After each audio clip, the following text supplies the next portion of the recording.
Here's Jesus on a Sabbath in a synagogue, and he starts a conflict. He starts a debate. Now, most of us, when we think of Jesus, we think of him as a peacemaker, as the one that wants to calm people down, as the one who is trying to lower the temperature in a room. But here in Mark chapter 3, Jesus walks in a synagogue on a Sabbath and does something he knows it will cause a conflict. He sees a man with a withered hand and says, "Come here in front of everybody." And there are people watching Jesus.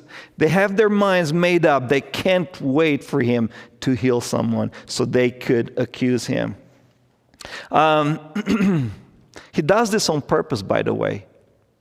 Jesus does that on purpose. He could have said, "Okay, after service, man, come and see me." Or, "Hey, let's walk over there in the foyer, do this." Or, "Let's wait until Monday. We don't want to cause any trouble, disturb these people. They've come here to worship." No, he says right here, right now, on purpose, in front of everybody, and he starts an argument.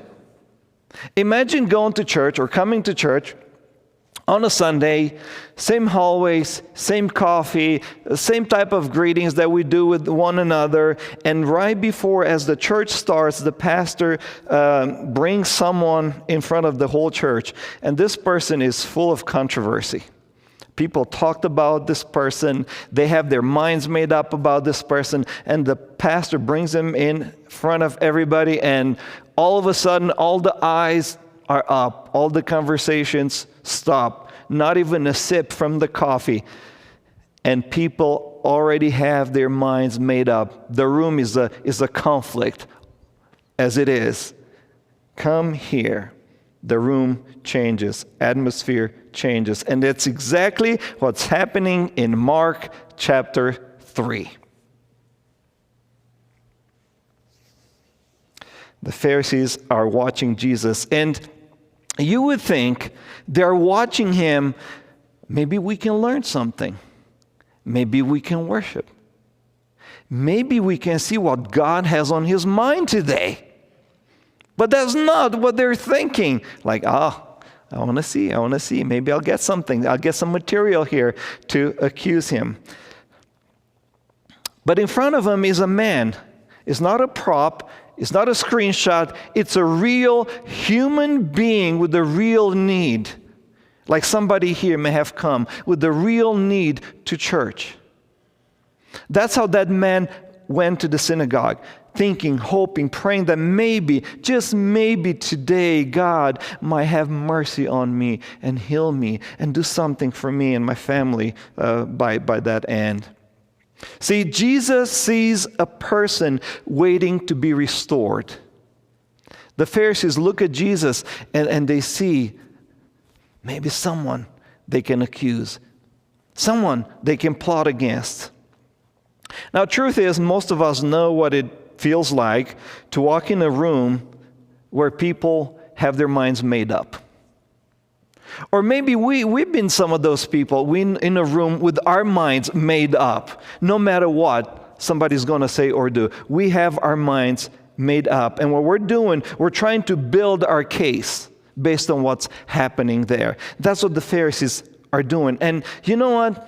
It's sad, but it's happening in churches. It's happening in families. It's happening at work, right? In marriages. That kind of stuff happens everywhere, because where you put more than two people together, or even two people, conflict will happen eventually. It's how life is. But when that happens, people stop being people. We become positions. We become problems. People become proof. But Jesus does something different here. Jesus does not avoid the argument. Do you know what he does? He enters the argument on purpose. Steps right into it.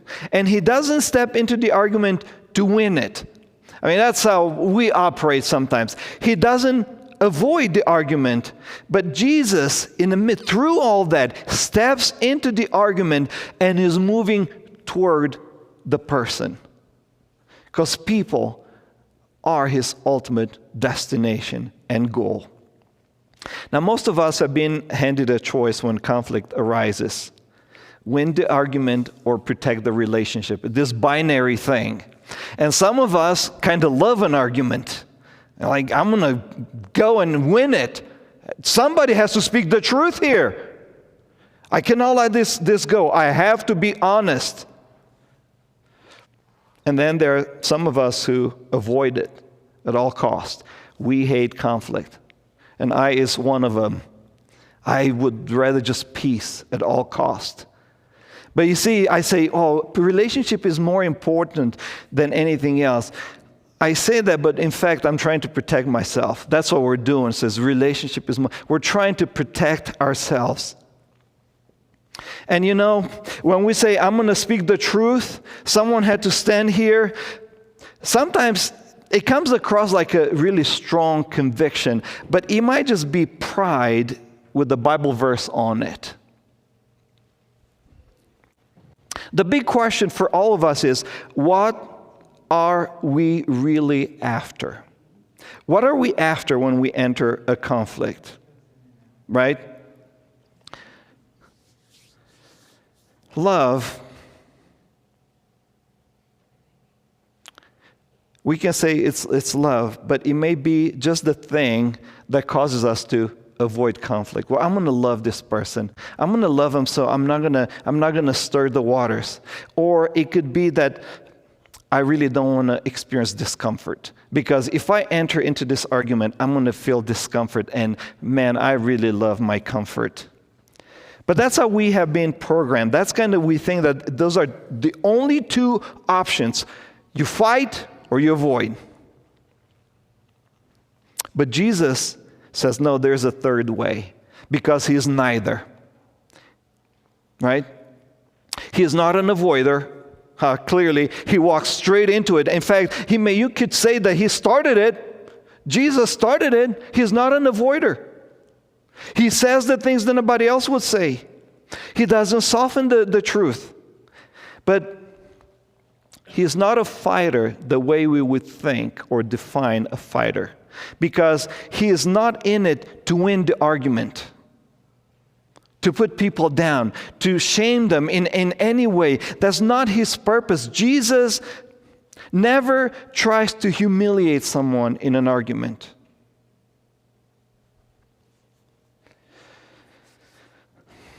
Jesus is something else entirely. He is after the person, to restore the person with the withered hand. And he had to cause this conflict, to walk through it, because he is after the crowd as well. He is after the heart of the Pharisees as well through this conflict. So, what do? Do you fight? Do you avoid? Jesus says it's not like that. Again, the question is, what are you after when you enter the conflict? Are you after vindication, control? Do you want to have the last word? Or are you after the person, actually? And I got to tell you, I'm not there yet. This sermon, probably I could have just preached it to myself in my room and been just fine. Because I'm still trying to figure out how to deal with conflict Jesus' way. And I'm not there yet. So this is for us. We're exploring together. The conflict was there. The argument's there. Again, Jesus entered the synagogue, and a man was there with the withered hand, and they watched Jesus. They watched him, not to worship him, not to see what God is going to do that day, but to see if he would heal someone on a Sabbath. You would think, if God is in our midst, or a prophet, you go there expecting to experience wonder.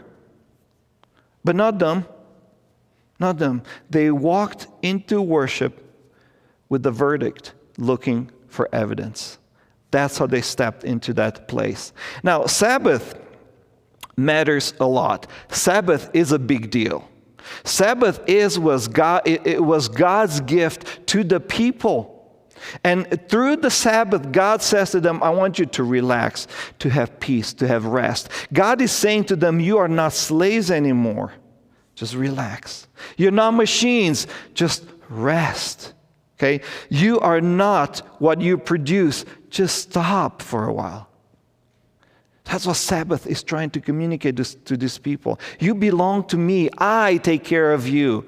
Just rest, chill, breathe. Be made whole, reconnect with God. Sabbath is a big deal.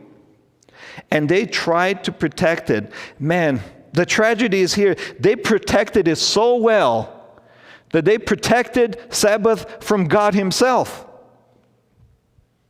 The God who gave them Sabbath is in their midst, and they tried to protect Sabbath from God. So not even God could move in Sabbath to do some good. That's how well they protected it. That's a tragedy. Think about it like this. A small child, and you take your kid with you to the store, and they say, oh, Mom, Dad, can I get this? A little toy or something. And you say, sure, you get it, and you get it for them. And then playfully you say to the child, oh, can I hold that for a little bit? Can I have it? And the child says, no, it's just mine. I mean, think about that. I bought it for you. I gave it to you. Technically, it's mine. But the kid acts as if it's theirs, been there. So that's how they are with Sabbath in God's presence. It's mine. No, I gave it to you, right? God gave Sabbath as a gift.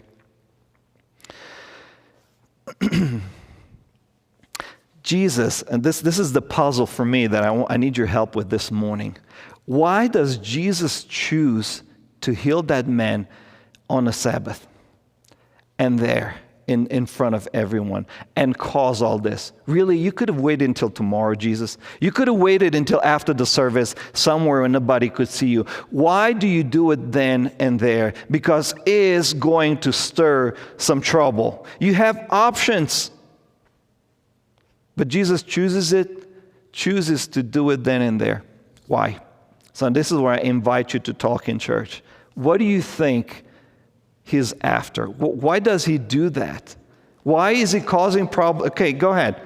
I'm thinking He was hoping somebody in that church or that synagogue, or I think He was in the temple, I don't know. But somebody might get what He's doing and who He is. And they wouldn't condemn Him. They would be going, yes, it is right to do good on the Sabbath. So I think He's just trying to... Jesus is hoping that someone would have their eyes open, right? Someone would get it. But nobody did. Well, if they did, they didn't say it. What else do you think, Mayor? Do you think it was ordained because it was all part of the plan that the Father had set up for Jesus when He came to earth? Could be part of the plan. It was all leading to the crucifixion. Right, yeah, absolutely. Yeah, it could be. But He's choosing to stir the waters, to stir them up. Think about it this way. I'm coming back to the question. Think about it this way. It's a Sabbath. People are in church. Let's just use, it's a Sunday. People are in church. No evil thing is happening there. They're not sinning, and that something good is happening there. And Jesus stirs trouble in the middle of something good? Why would He do that? What do you think? He wanted to challenge their paradigm, what they believed for the Sabbath and what He could do. Right, he's trying to challenge them a little bit, the next level. Yeah, that's good. Anybody else? Just explore. We're exploring. It's not about right or... He wanted to wake him up? Yeah, absolutely. You've been doing this so long that probably you forget what you're doing. You're just going through the motions. Yeah. Anybody else? Another opportunity to reveal who He is. Another opportunity to reveal who He is. I love that. Yes, please. He was after their hearts and what they really believed, to see if they really believed Him. That's good. He is after their hearts and what they really believe. I mean, think about that. That reveals a lot about them, what they really believe. That's beautiful. I like that. And I'm thinking, Jesus interrupts something good. Here's our thinking. If something good is happening, we might be in God's will. If something good is happening, God might approve of it. If we're doing something good, why would Jesus interrupt it? Only the devil would interrupt it and push against and try to disrupt us. And yet Jesus here is interrupting something good. So when something good may be going in your life and you feel an interruption there, it could be Jesus. And you're going to be so puzzled. It's like, why? What am I doing wrong? It says, I don't know. Why? I don't know. But he is interrupting something good that is going in a synagogue.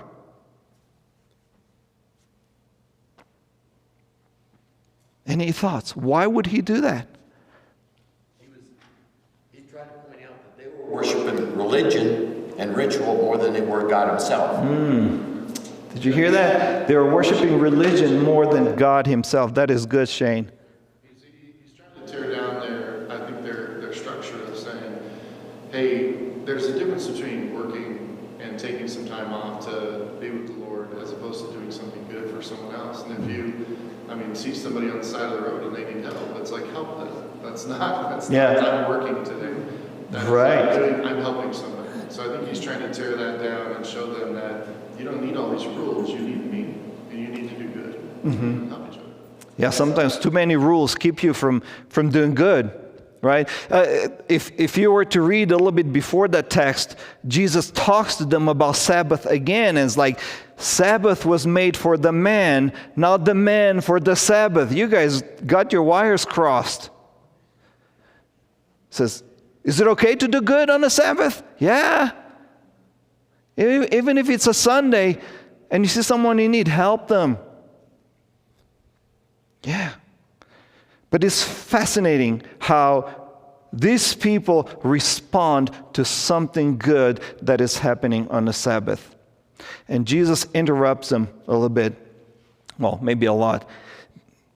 And you know how he starts doing this? By rearranging the room. You know how sometimes say, okay, everybody, let's move in the middle. Let's do this. Jesus says to this person, I'm not sure this was a practice in a synagogue, but invites the person in front of him, in front of the whole group. And the person comes, rearranging the room right there in front of him. A man stands, and Jesus is interested in restoring this man's dignity.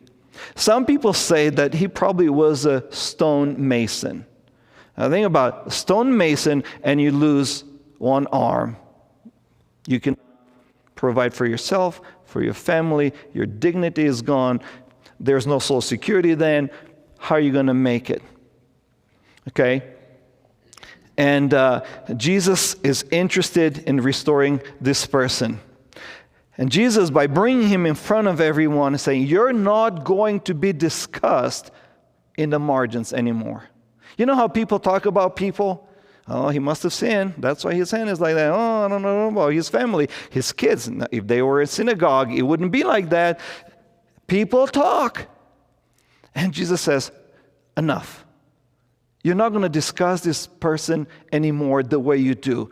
Come here. I'm going to restore his dignity, his reputation, his life, his family, and I'm going to do it. And I'm going to bring you into this right here so you see what God really values.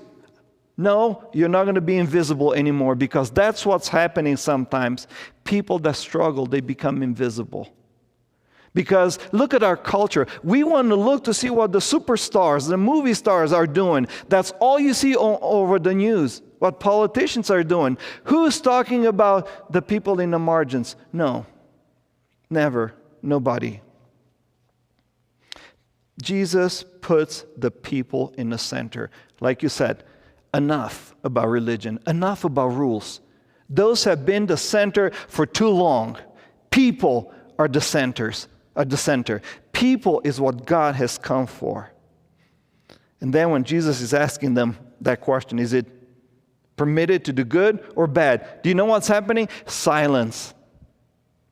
And silence can mean a couple things. We're silent when we really listen. When something grips us and we soak it in. or we're silent when our minds are made up. You can say whatever. I'm not going to say it because I know what I think of you already. And then the Bible says something fascinating. I think it's the most important description of Jesus in the Bible that Mark gives us here. He says that Jesus looked around at them with anger. He was angry. And he was grieved at the same time. Angry and grieved. He was set on fire by this. You are quiet about this? You are quiet about this? And his anger is love grieving that people's hearts are so hardened. Religious leaders completely convinced that they read the room correctly. You know how some of us say, oh, I read the events correctly. I read the people's motives correctly. I totally understand what's going on. They were convinced they were reading the room the proper way. Man, they were wrong. They were wrong. Jesus looked, and something in him caught fire. He caught fire because Jesus wants them to. Don't get the wrong impression that Jesus only wanted the man with the withered hand. He wanted them as well. And through this argument, Jesus is trying to invite everyone to see what matters. Come see what God is after. Come and see. But they did not see it. And Jesus has this anger in him because it's a tragedy what's happening in a synagogue. What was happening there on that day was a tragedy. And Jesus' anger is nothing but grief on fire. Grief on fire. What is Jesus after? When we're angry, sometimes, or maybe all the time, we're so angry, I want to destroy you. But Jesus' anger wants to destroy what destroys the people, wants to destroy what keeps them from seeing love with tears in it. And then, because they were quiet, the room didn't talk back. Silence. Finally, Jesus said to the man, "Stretch your hand." He stretched his hand, and he was restored. See, the argument that Jesus started that day was never the destination. It was the healing of this man. That was the destination.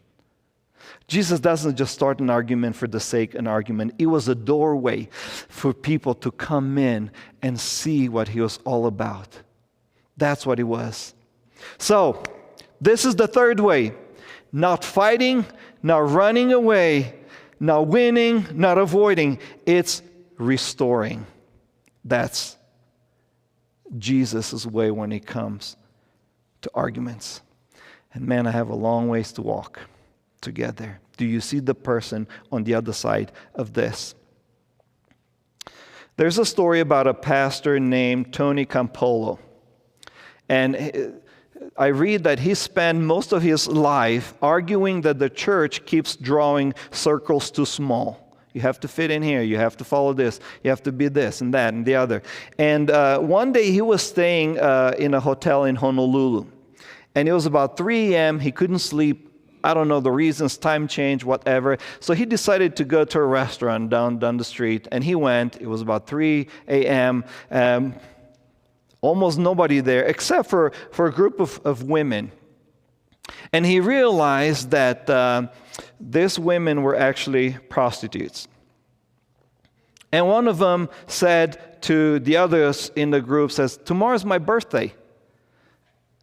Another woman replies, "So what? Do you want me to bake your cake?" And the woman says, "You know what? I never had a birthday celebration or a cake for my birthday." So the next day, Tony Campolo says that he went to the same restaurant with the cake, baked cake, nicely decorated, everything, and took it to this woman and said, "Happy birthday." Tears came. Says, "Nobody ever baked a cake for me." When everything was all done, the owner of the restaurant went to Tony Campolo and said to him, what kind of church do you belong to anyways? And he said to them, I belong to a church that throws birthday parties for people like her.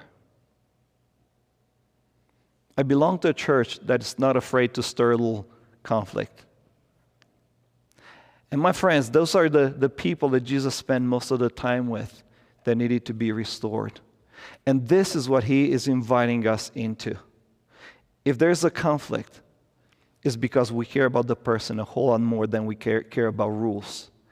And all I'm praying this morning is that through this, you see the heart of God, willing even to interrupt something good because there's something more that he wants to reveal to us. Let's pray together.